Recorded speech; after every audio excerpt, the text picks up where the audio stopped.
ये सबलगढ़ और कितनी दूर है बाबा? जी 1 घंटा और है। 1 घंटा? जी।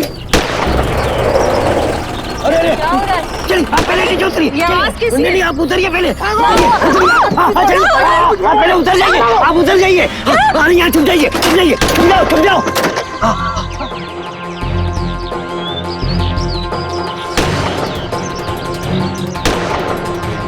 ये आवाज कैसी है? डरिए नहीं। इस तरह की वारदातें तो यहाँ रोज होती रहती है।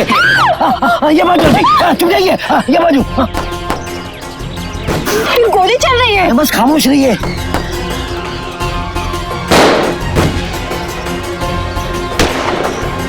शहर में आरामदेह जिंदगी बिताने वालों को शायद ये दृश्य काल्पनिक लगे, लेकिन ये भी हमारे देश भारत का ही एक दृश्य है और उसमें रहने वाले कुछ लोगों के जीवन की रोजमर्रा की सच्चाई।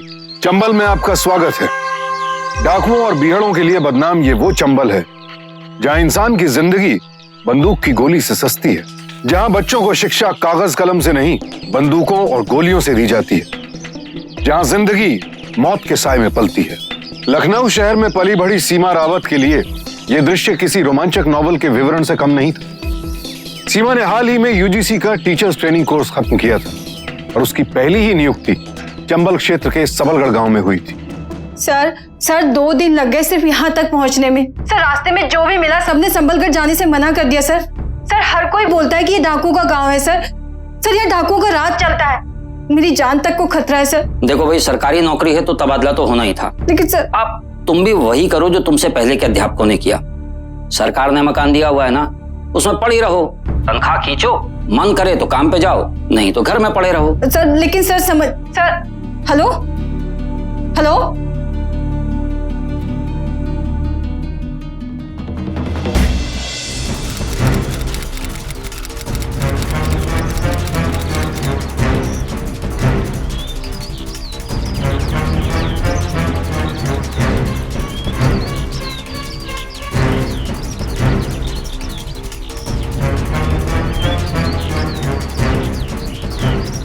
मैं यहाँ की नई टीचर हूँ, ये स्कूल चलाने आई हूँ। आप मास्टरनी जी हैं? जी। आप मेरे बच्चे को पढ़ाएंगी? बिल्कुल। तो ये स्कूल की क्या हालत हो गई है? इस गांव में हर चीज की हालत ऐसी ही है मास्टरनी जी। सीमा नाम है मेरा। जी। आप मुझे यहाँ के सरपंच जी से मिलवा देंगी? बिल्कुल, चलिए ना। चलिए। ये सरपंच जी का घर है। अच्छा।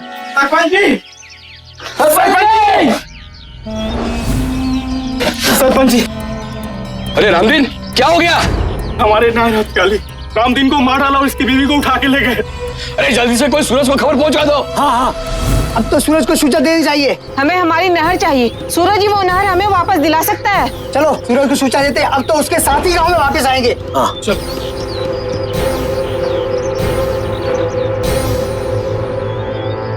ये सूरज कौन है? हमारा भगवान। भैया जी, खेतों में फसल खड़ी है, अगर हमें जल्दी ही नहर वापस नहीं मिली तो फसल सूख जाएगी, सारा गांव तहस नहस हो जाएगा, बर्बाद हो जाएगा भैया जी। अरे नहर को पानी का उनके बाप को है? ये जब मन में आवेगा छीन लेंगे।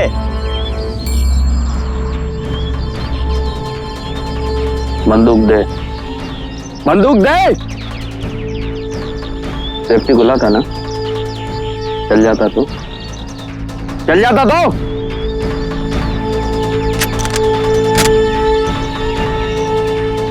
वे यही चाहते हैं कि हम पहुंचे और वे हमला करें। तैयार बैठे हुई हैं दो नाली लेके, अभी जाए तो सब मारे जाए।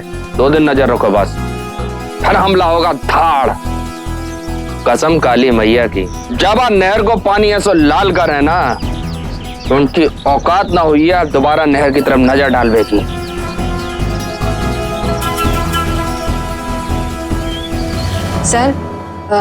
सर मैंने डाके के हाथों अर्जी भिजवा दी है। सर आने वाले 4-5 दिन में आप तक पहुंच जानी चाहिए। सर मैं इस गांव में नहीं रहना चाहती, प्लीज। जी sir. Thank you sir, thank you so much sir. Okay.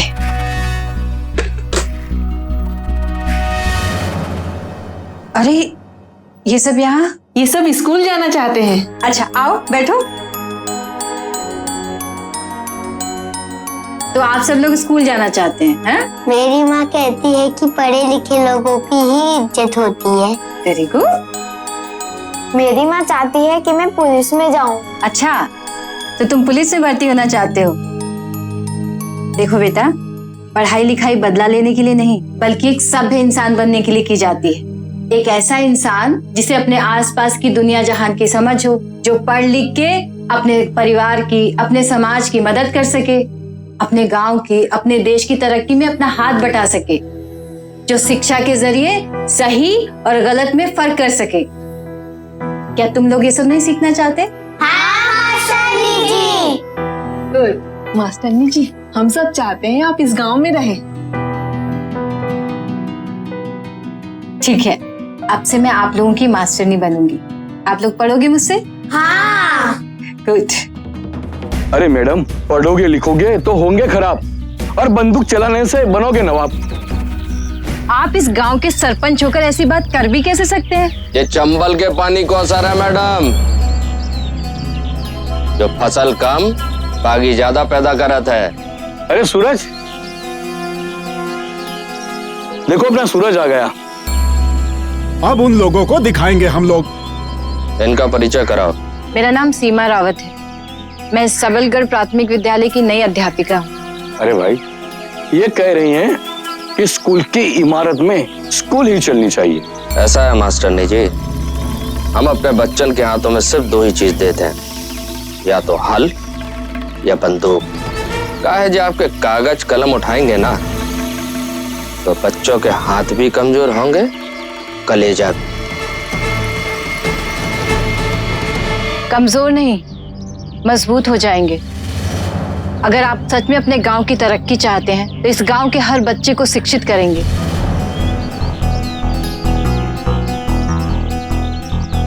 ऐसा है मास्टरनी जी, नेताओं जैसे भाषण मत माचिए। क्या है, जब नींद खुलती है तो भूख लगती है, तो चंबल में जे भूख केवल छीन के ही भरी जाती है। यदि वो शिक्षित होंगे तो उनका हक कोई नहीं मार सकता। नहीं मार पाएगा जी। एक वादा कर सकते हैं कि जो आपका एक कागज कलम है, ये हमारे हक का पानी वापस दिला सकता है? नहीं दिला सकता ना, लेकिन ये बंदूक दिला सकती। शिक्षा में वो ताकत है जो आपकी बंदूक को भी हरा दे।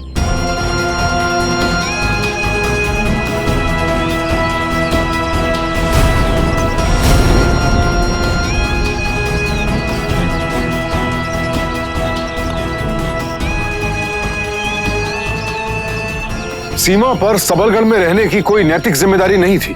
देश भर में और कई ऐसे गांव और शहर थे जहां के बच्चों को उसकी योग्यता का लाभ मिल सकता था।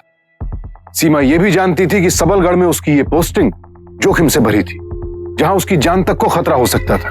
लेकिन इसके बावजूद सीमा ने वहीं रहने का फैसला किया, क्योंकि कहीं ना कहीं सीमा यह समझ गई थी कि अगर उसके शिक्षिका होने की योग्यता की कहीं सच्ची जरूरत है, अगर कोई ऐसी जगह है जहां वो कोई सकारात्मक बदलाव ला सकती है, तो वो जगह सबलगढ़ ही है। हेलो, हाँ भैया, 24 घंटा इस नहर पे पहरा रखो। 24 घंटा। इस साला जो सूरज है कभी भी हमला कर सकता है। सूरज! ए बिरजू, मार साले, छोड़ दिया बंदे क्यों के?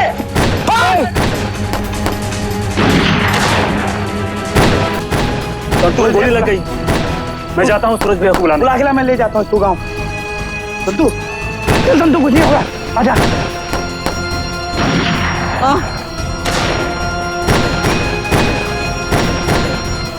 आजा भैया। चल भाग। कहाँ भाग रहा है? साले घर में घुस कर मारेंगे, चल। अबे कभी नहर की तरफ मुड़ के भी देखा और पानी छीनने की कोशिश की, कोई बेटा नहीं बचेगा माँ बाप को पानी पिलाने के लिए। भैया, संतू को गोली लग गई। माधव उसे उठाकर गांव ले गया। जल्दी चलो। संतू, संतू, वो सो रहा है। चोट ज्यादा नहीं आई है, गोली बस पैर को छूकर घुस रही है। भैया, बेटा तू ठीक है ना संतू? हाँ भैया। ये मास्टरनी जी ने मुझे बचा लिया। तुम यहाँ कैसे? मुझे गांव वालों ने यहाँ बुला लिया। मुझे फर्स्ट एड आता है, मरहम पट्टी कर दी है।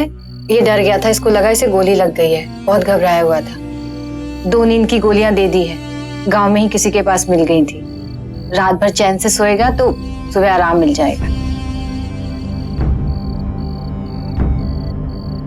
खून के रिश्ते में एक यही तो अपना बचाया है।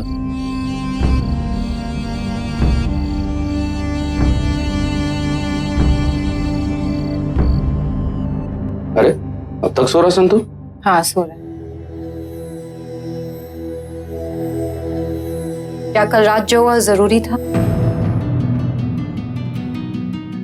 हाँ था जरूरी। और आज अगर तुम्हारे आदमियों की लाशों के साथ तुम्हारे भाई की लाश भी पड़ी होती तो?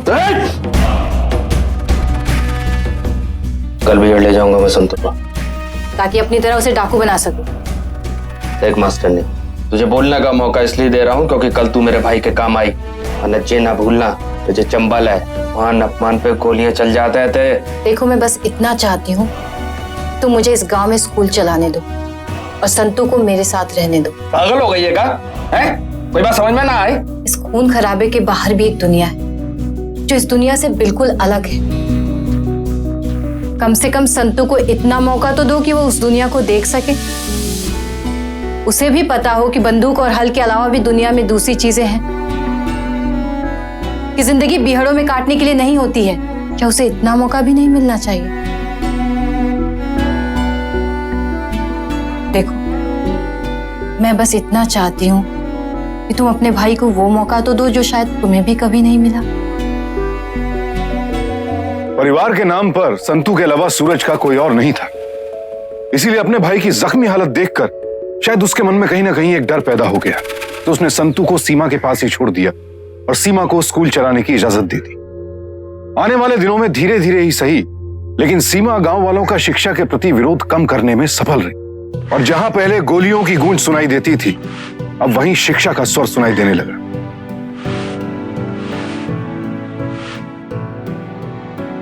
अब स्कूल तो चालू हो गया, पर गांव के हर बच्चे कॉपी किताब का खर्चा कैसे उठाएंगे? सरकारी स्कीम के तहत कॉपी किताब यहाँ तक कि यूनिफॉर्म का खर्चा भी अब से सरकार उठाएगी।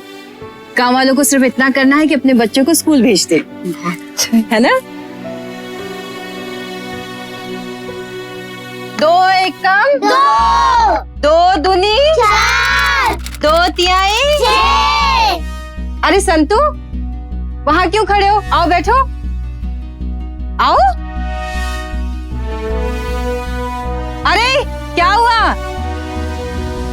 देखिए, अगर आप लोग अपने बच्चों को स्कूल भेजेंगे तो सरकार न सिर्फ आप लोगों को हर महीने कुछ पैसे देगी, बल्कि आपके बच्चों के दोपहर के खाने का इंतजाम भी स्कूल में ही करके देगी। आओगे स्कूल?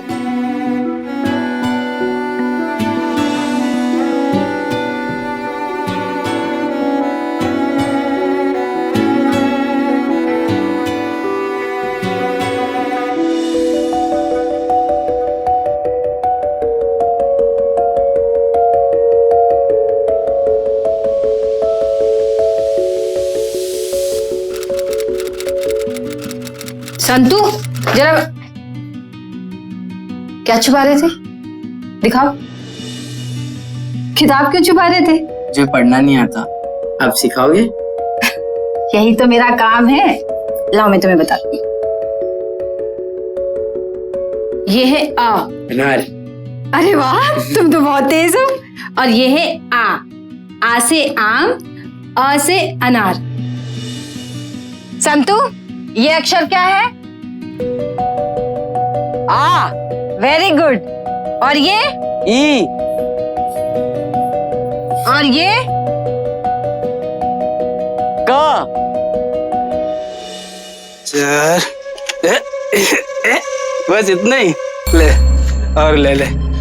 आज हम बहुत खुश हैं, तू भी खुश हो जा मेरी छमिया। क्या बात है, मजा आ गया आज तो।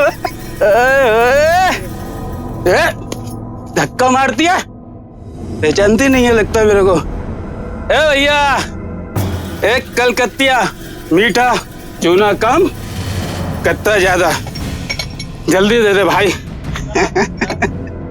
पर भैया छुट्टा तो नहीं है। ठीक है, शाम में लिख लेना, बाद में ले लेंगे। हाँ, कोई बात नहीं। अरे कोई ना भाई, अरे कोई ना बचाओ, अरे मुझे छोड़ो नहीं। अरे भाई, अरे कोई ना बचाओ, एक टिकट लेके जा रहा मुझे। अरे छोड़ो ये, अरे चल।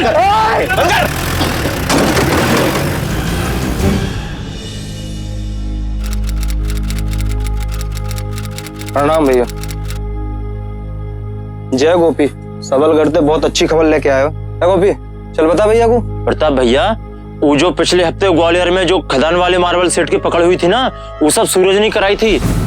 और भैया पकड़ को सूरज ने सबलगढ़ में ही कहीं छुपा रखा है। ये बता फिरौती की रकम कितनी मांगी है?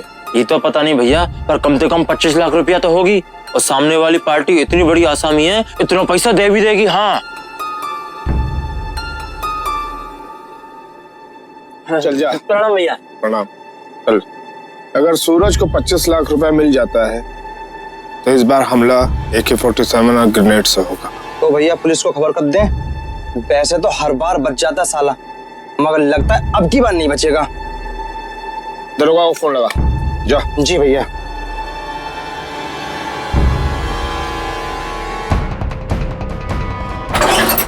भैया पुलिस ने ढाबा बोल दिया है, लेके जा।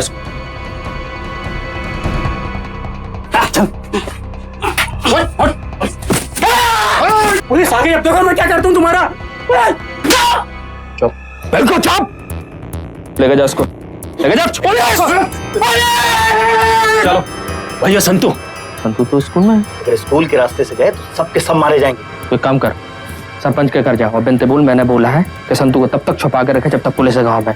पुलिस जाए और उसको तुरंत बिगड़ पहुंचाए। ठीक है? ठीक है भैया। समझ में आया मैंने क्या बताया? अच्छा फिर से बताओ। हाँ जी, संतू कहाँ है? संतू वो बैठा है। अरे पुलिस ने धाड़ मारी है। और सूरज किसी तरह भाग निकला है। हमें संतू को कहीं छुपाना होगा। एक काम करिए, आप संतू को लेके चले जाइए, मैं संभालती हूँ। ठीक है, चल बेटा। संतू चल चल चल। अच्छा अच्छा।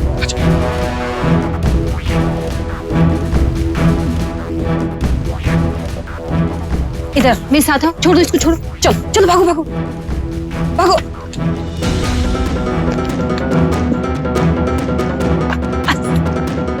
पकड़ो उसे।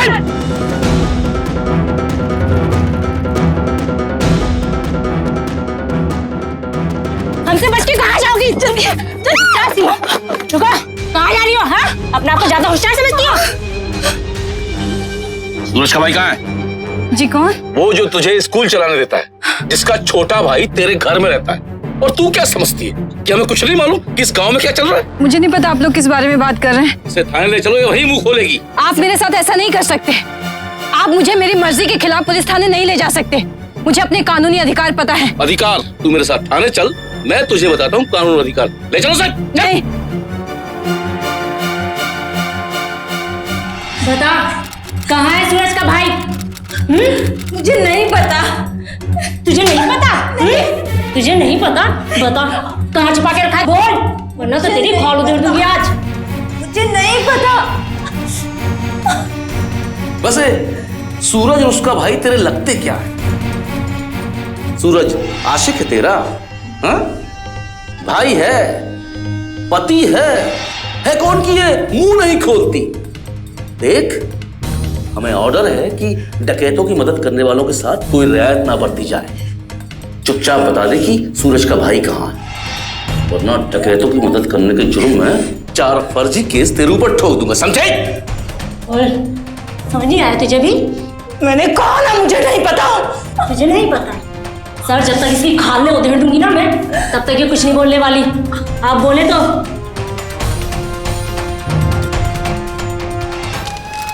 सूरज, सूरज, संतू भाई तू ठीक है ना? मैं ठीक हूँ भैया, लेकिन वो पुलिस वाले मास्टरनी जी को उठा ले गए।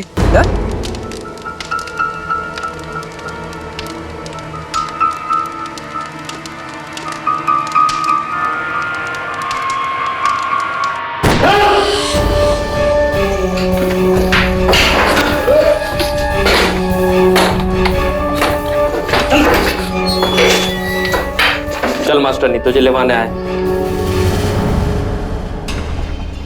मैं नहीं जाऊंगी। क्या? मैं तुम्हारे साथ गई तो कानून की नजर में मैं भी तुम्हारी साथी कहलाऊंगी। पागल हो गई क्या औरत है? तेरे लिए हमने पूरे थाने पर कब्जा कर लिया और अब तू जाने से मना कर रही? हाँ, मैं नहीं जाऊंगी। मैंने जो कुछ किया संतू के भले के लिए किया, तुमसे मेरा कोई लेना देना नहीं है। किस खोपड़ी की बनी है ऋतु मास्टरनी?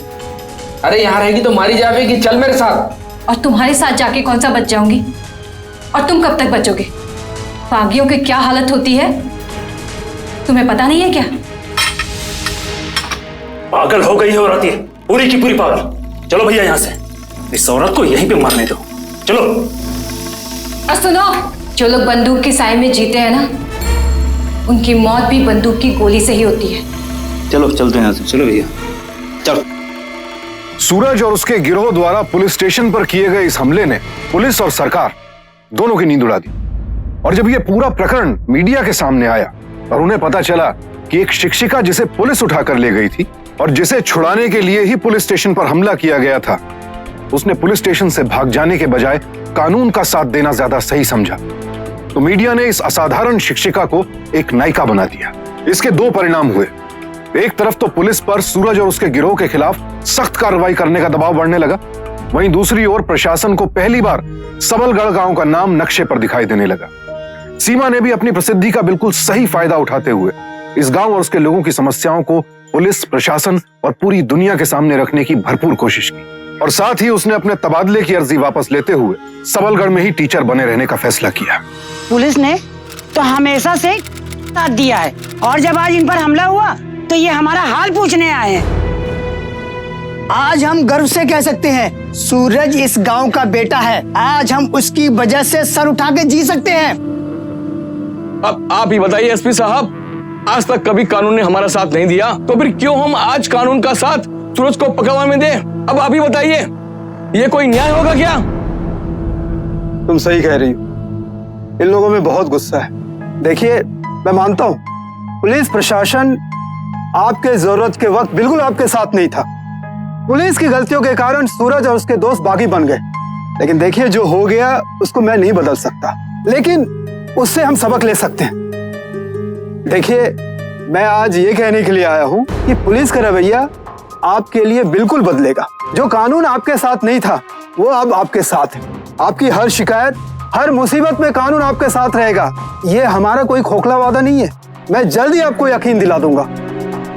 जिले के एसपी अपनी बात के पक्के निकले। आने वाले महीनों में भानु, प्रताप और सबलगढ़ वासियों पर अत्याचार करने वाले पीपड़ी गांव के दूसरे गिरफ्तार किया गया और उनके खिलाफ मामले दायर किए गए। वो नहर जो दोनों गांवों के बीच लड़ाई का मुख्य कारण थी, उस पर पुलिस गश्त बढ़ाई गई और गांव में एक पुलिस बीट स्थापित की गई जहां गांव वाले अपनी शिकायतें लेकर जा सके।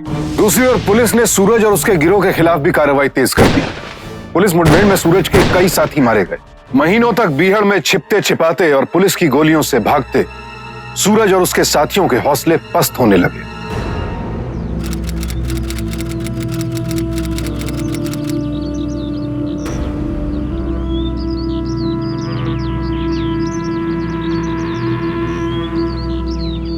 भैया, कितने दिन बाद देखा है रे तुझे? इतना लंबा हो गया रे। मास्टरनी जी के संग आए हैं, आपका सबक सिखाने आई है जेल में। मैं यही सबक सिखाने आई हूँ कि आप सरेंडर कर दो। फिर से वही बात, काहे के लाने पहुंचाया था तुझे इनके पास? कायर बना रही है तो? मैडम जी, शेर का भाई है संतू, गीदड़ ना बनाइए। कई महीनों से आप घर नहीं आए, लेकिन 10-20 दिन में आपकी खबर जरूर आ जाती है कि पुलिस के साथ मुठभेड़ में आपके गैंग के कई लोग मारे गए। अब भी पुलिस आपका सुराग लिए घूम रही है। आने वाले दिनों में या तो आपको गिरफ्तार कर लेगी या फिर आपका एनकाउंटर। सरेंडर कायर लोग करते हैं मास्टरनी जी। पुलिस के साथ ये खेल तो हम बरसों से खेल रहे हैं, कभी वो आगे तो कभी हम। और पुलिस किसी दिन ये खेल जीत गई तो? सूरज अब भी कुछ नहीं बदला है।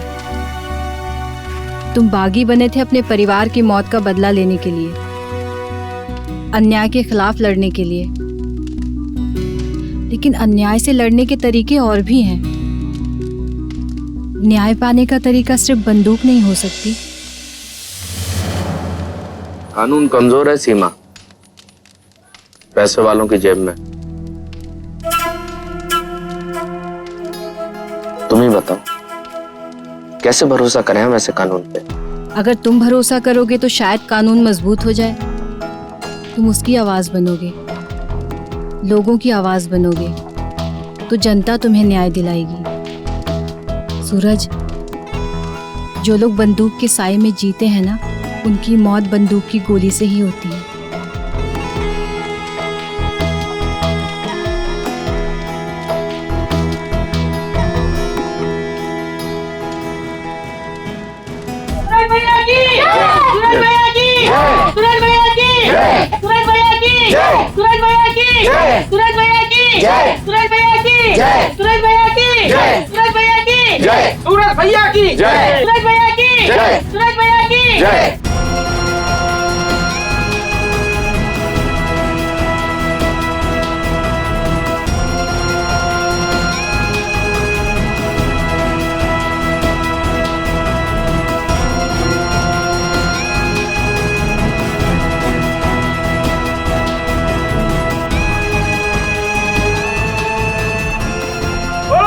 भैया की जय, सूरज भैया की जय, सूरज भैया की जय, सूरज भैया की जय, सूरज भैया की जय। थैंक यू सीमा, तुम्हारी मदद के कारण यह सब संभव हो सका। सूरज और उसके साथियों के आत्मसमर्पण की शर्तों के मुताबिक और जिन हालात में वो लोग बागी बने थे, उनके मद्देनजर अदालत ने उन सबको 2-2 साल की न्यूनतम कैद की सजा सुनाई। 2 साल जेल में बिताने के बाद जब सूरज वापस अपने गांव पहुंचा तो उसे अंदाजा भी नहीं था कि इस दौरान उसके गांव की हालत कितनी बदल चुकी थी। कोर्ट ने प्रताप और भानु को बाइज्जत बरी कर दिया। 3 और लोगों को बाइज्जत बरी कर दिया। हमारे वकील ने गद्दारी की, उसने पैसे खाए थे। जिस दिन प्रताप और भानु जेल से छूटे, उस दिन गांव में खूब जश्न मना। और फिर एसपी साहब का तबादला भिंडे से भोपाल हो गया और नए एसपी ने आते ही उन लोगों से हाथ मिला लिया।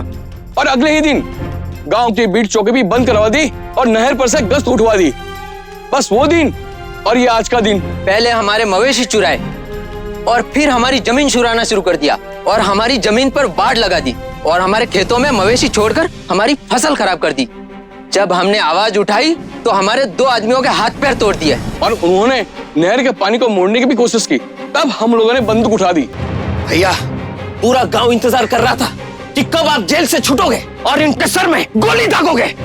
और तुम्हारे जेल से छूटने की खबर पाते ही मानो गांव में एक नई जान आ गई। अब हम बताएंगे ताकत क्या होती है। अब पूरे 2 साल बाद हमारे जश्न मनाने का दिन आया है। हाँ, जश्न मनाने का दिन आया है।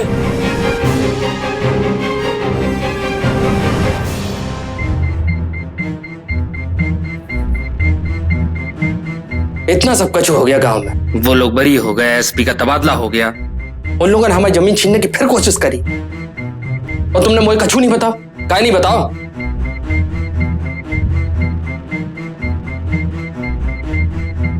सूरज, हम लोग लड़ रहे थे और अब भी लड़ने की कोशिश कर रहे हैं। कहां से हुआ जल लड़ाई से हैं?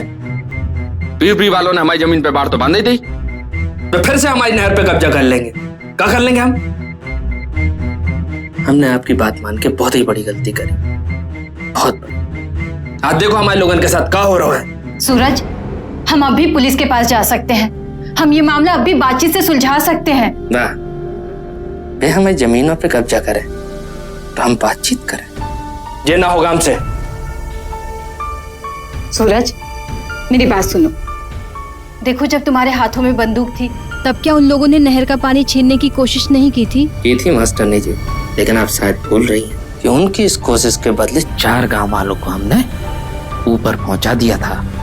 और लगता है जो हालत बन रहे हैं फिर से वही कुछ करना पड़ेगा। मेरी बात सुनो। देखो सूरज, मेरी बात सुनो। जमीन के मामले में हम क्या करेंगे? ये तो पटवारी के पास लेके जाइए, ये मामला तहसीलदार के पास लेके जाइए। हमारी फसल का पानी चुराओ का, मवेशी छोड़ दो का। अब भाई, पानी तो अपना रास्ता बना ही लेता है, और जब पानी ने तय कर ही लिया है कि वो इनके गांव से होके बहेगा तो इसमें बहाने की मर्जी। ये कैसा बेहुदा जवाब है? जी हिंदी भाषा समझ में नहीं का कि कछु और ही भाषा में समझा दे मौसमी जी। अरे जब सूरज थे कछु ज्यादा ही अच्छी भाषा जानते हैं हम। बंदूक छोड़ी है, चलाना नहीं भूले अब तक हम। सरेंडर करके गलती कर दिएगा हम। सूरज,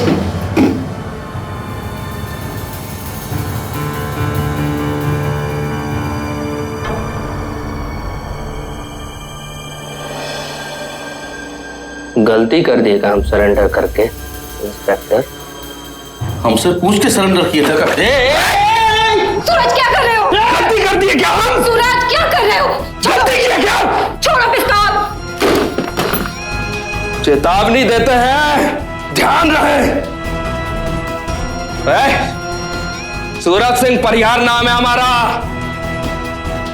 भूलना मत। अब उकसाया ना, बंदूक उठाई तो तू जेल नहीं सीधे ऊपर जाएगा, समझ गए? ध्यान रखना।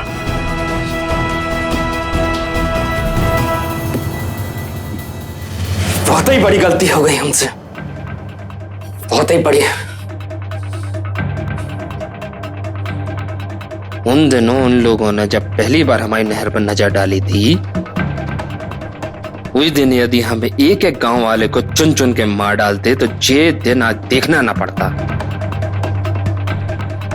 सूरज, बंदूक तुमने अपनी मर्जी से छोड़ी थी। याद करो तुम कितने थक गए थे और पुलिस वालों ने तुम्हारे कितने साथियों को मार डाला था। बंदूक तुमने संतू के लिए छोड़ी थी और आज अगर तुम फिर से बंदूक उठा लोगे तो हिंसा का फिर से एक तांडव शुरू हो जाएगा। खून के बदले खून बहेगा। समय का पहिया घूम के तुम्हें फिर से वहीं ला खड़ा करेगा जहां तुम पहले खड़े थे। देखो मास्टर जी, हम ज्यादा तो नहीं जानते, लेकिन इतना जानते हैं कि जब तक अन्याय रहेगा चंबल में बागी बनते रहेंगे। आप अन्याय खत्म करवा दो, हिंसा अपने आप खत्म हो जाएगी। सूरज के मन में एक गहरा अंतर्द्वंद चल रहा था। जहां एक तरफ वो सीमा की बातों में छिपी कड़वी सच्चाई से वाकिफ था, वहीं दूसरी तरफ अपने आसपास के बढ़ते अन्याय का जवाब न दे पाने के कारण अंदर ही अंदर घुलता जा रहा था। वहीं सीमा पूरा प्रयास कर रही थी कि वो किसी भी हालत में सूरज को दोबारा हथियार उठाने से रोक सके। वो चाहती थी कि वो गांव वालों को बढ़ते अन्याय के खिलाफ कानून के दायरे में रहकर न्याय दिलवाए।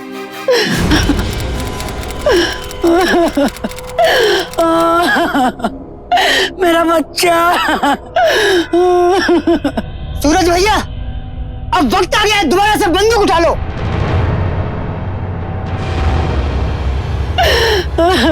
अरे सूरज, तो ही हमारा भगवान है। आज हमें फिर से तेरी जरूरत पड़ गई। ले बंदूक उठा और हमारी रक्षा कर। देख सूरज, देख, पूरा गांव भी यही चाहता है तू फिर एक बार बंदूक उठा, फिर से अपनी गैंग बना और इनको उनके किए की सजा दे। खून का बदला खून, जय चंबल की प्रथा है। आहा सूरज भैया, हम तुम्हारे साथ हैं। साथ है।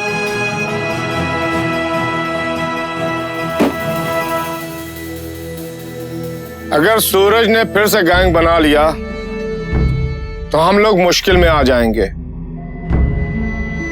इस मुसीबत का जल्द से जल्द तोड़ निकालना होगा।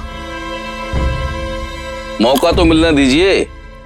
मौका मिलता नहीं दरोगा साहब, निकालना पड़ता है। आप मौका तो निकालिए, उड़ा तो हम देंगे। इंस्पेक्टर का संदेशा आया था, कह रहा था पिपरी गांव वाले आपस में मिल बैठकर मामला सुलझाना चाहते हैं। अरे तो उसके लिए हम क्यों जाए पुलिस स्टेशन? वो भी तो आ सकते थे। उन लोगों को डर है कि एहतियात तो कहीं उड़ा ना जाए। हमें भी तो डर है भैया, कहीं पुलिस स्टेशन पे हमें ना उड़ा दे। चलना तो फिर भी पड़ेगा ही। देखो भैया, तुम हथियार उठाओ या मत उठाओ, हम तो हथियार उठा के ही जाएं। मैं भी चलूंगा भैया। चल।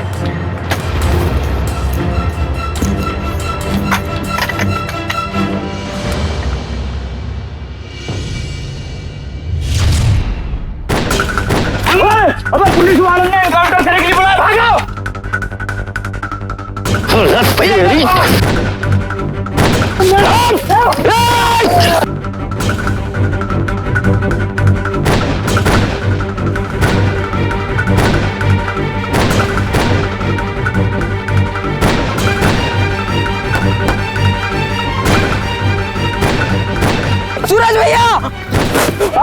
चलो भैया चलो, आ रहा संतो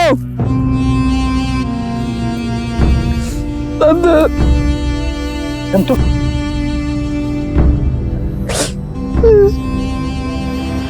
ये सिला मिला सरेंडर का। संतो किसी को नहीं छोड़ेंगे। देख लिया मास्टरनी, तेरी सलाह का क्या परिणाम हुआ? मारा गया ना बेचारा संतू आज। ये औरत होती कौन है हमारे मामलों में दखल देने वाली? हमारे बच्चों को नामर्द बना दिया इन्हें।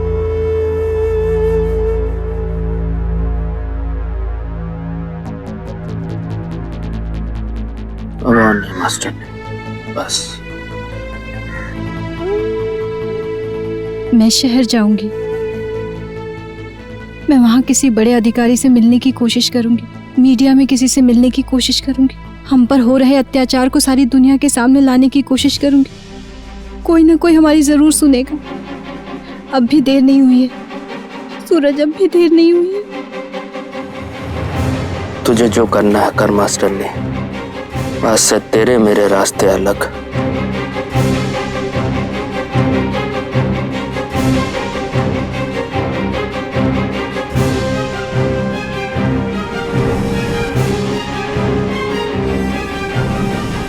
आज सूरज फिर बागी बन गया। हर अन्याय का बदला लिया जाएगा। गोली के बदले गोली। बता दो कि सूरज ने बंदूक उठा लिया है। अपनी तमाम कोशिशों के बावजूद सीमा सूरज को फिर से बंदूक उठाने से नहीं रोक पाई। वो चाहती तो इस मुकाम पर हार मान सकती थी, लेकिन उसने ऐसा नहीं किया, क्योंकि वो जानती थी कि अगर गांव वालों और सूरज को जल्द इंसाफ नहीं मिला तो सबलगढ़ और पीपरी गांवों में नरसंहार शुरू हो जाएगा।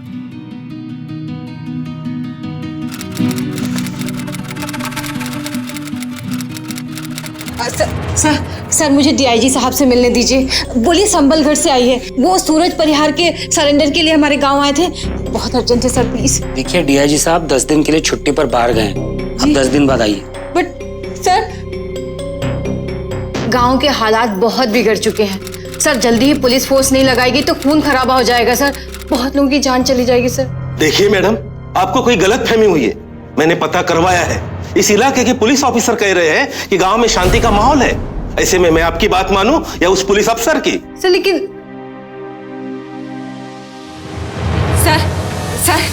सर आपको याद है सर आप सूरज के सरेंडर पे गांव आए थे। सर देखिए आज गांव को आपकी बहुत जरूरत है। गांव के हालात बहुत तेजी से बिगड़ रहे हैं सर प्लीज आप अपने अखबार के माध्यम से प्रशासन को नींद से जगाइए सर।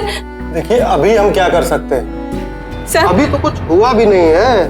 सर मैं बहुत उम्मीद से आई हूँ सर देखिए आप लोग बहुत कुछ कर सकते हैं। पहले गोलियां तो चलने दीजिए और कम से कम 2-4 लाशें गिरने दीजिए और एक आधा पुलिस स्टेशन को फूंकने दीजिए सूरज को, फिर देखिए क्या समाचार बनता है। जी।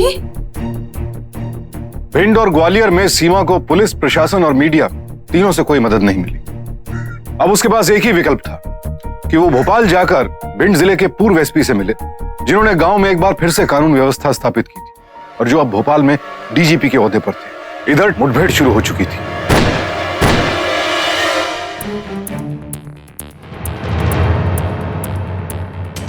सर आप ही मेरी आखिरी उम्मीद है। सर आप ही कुछ कर सकते हैं, आने वाले तूफान से बस आप ही रोक सकते हैं सर प्लीज। ओके, मैं अभी रिजर्व फोर्स को ऑर्डर देता हूँ कि वो सबलगढ़ जाए और मैं खुद तुम्हारे साथ चलता हूँ। सर प्लीज चलिए सर बहुत देर हो जाएगी सर, चलिए।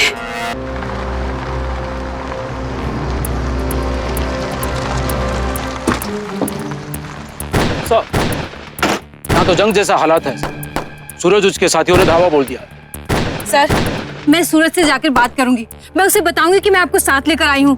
सर मैं उसे बताऊंगी तो उसको समझ में आ जाएगा सर प्लीज। लेकिन सीमा यहाँ तो गोलियां चल रही। सर मुझे जाने दीजिए, इस खून खराबे को मैं ही रोक सकती हूँ। सर प्लीज मुझे जाने दीजिए सर, मैं रोक। सीमा सूरज सूरज सूरज, बिरजू, बिरजू, बिरजू, सूरज कहाँ है? सूरज, अरे, सूरज, माधव, माधव, सूरज कहाँ है? भाग जा मास्टरनी, यहाँ से भाग जा मास्टरनी।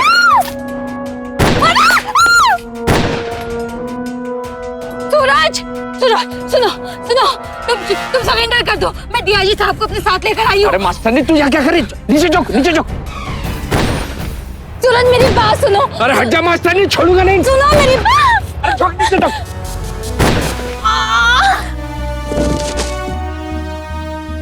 मास्टरनी, सीमा, सूरज सरेंडर कर दो सूरज। कुछ नहीं होता। भाग, निकल, निकल।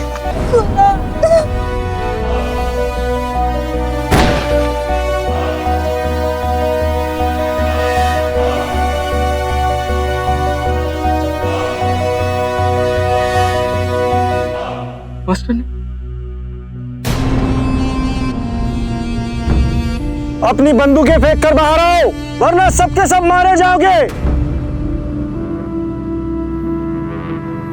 सीमा!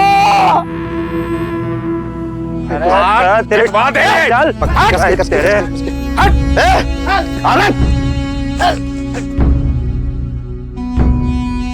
सीमा एक साधारण स्कूल टीचर थी जिसका इस गांव से और इस गांव के लोगों से किसी भी तरह का कोई रिश्ता नहीं था।